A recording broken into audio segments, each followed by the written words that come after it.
Federal Reserve officially signaled intentions today to start slowly raising interest rates.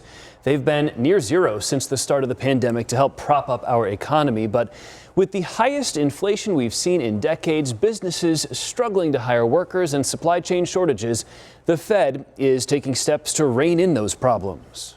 I think there's quite a bit of room to raise interest rates without threatening the labor market. It's a little bit of a good news and not so good news story.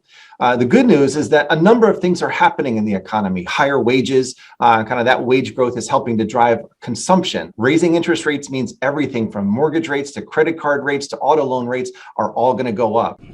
They will still be relatively low for quite a while. The first rate increase is expected to come in March and could be the first of 4 to happen over the course of this year.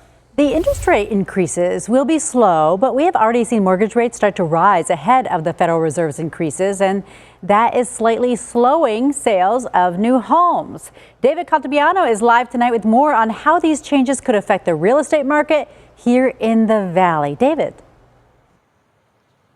Hey, Jamie, good evening to you. Well, bad news is if you don't have cash on hand and you're relying on that mortgage, it could get more expensive for you now and in the coming months, especially with how competitive the housing market is in the Valley.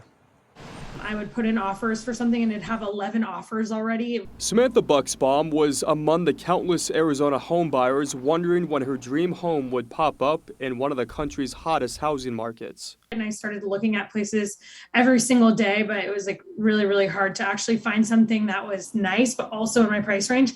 And as I was looking, like every day, I felt like the prices were going up. And prices are going to continue going up, at least for your mortgage payment, with the Federal Reserve announcing an interest rate hike starting as early as March. Mortgage companies have already increased their rate, according to Get Your Nest COO and designated broker Eugene Quackenbush. And right now, I think we're seeing a little bit of a scramble for people thinking that these rates are going to happen. We're still seeing, 20, 30 multiple offers on listings. Quackenbush says despite unfounded popular belief, the prices of homes are not going down. And the recent announcement of an interest hike means less buying power and possibly more people honing in on homes with lower price points. If you were waiting again for that perfect storm, that's not coming, right? We're still seeing massive increases in equity. So there's still that opportunity to invest and make money back on your investment. But if you don't do it now, you either won't be able to buy or you're going to have to buy in a lower price bracket. Luckily, buyers like Samantha got in early before that happened to her. She had to overpay for her new place. Now she has some advice if you're still on the search. Don't lag and wait for the prices to go down. Everyone keeps saying that, and it's not going down.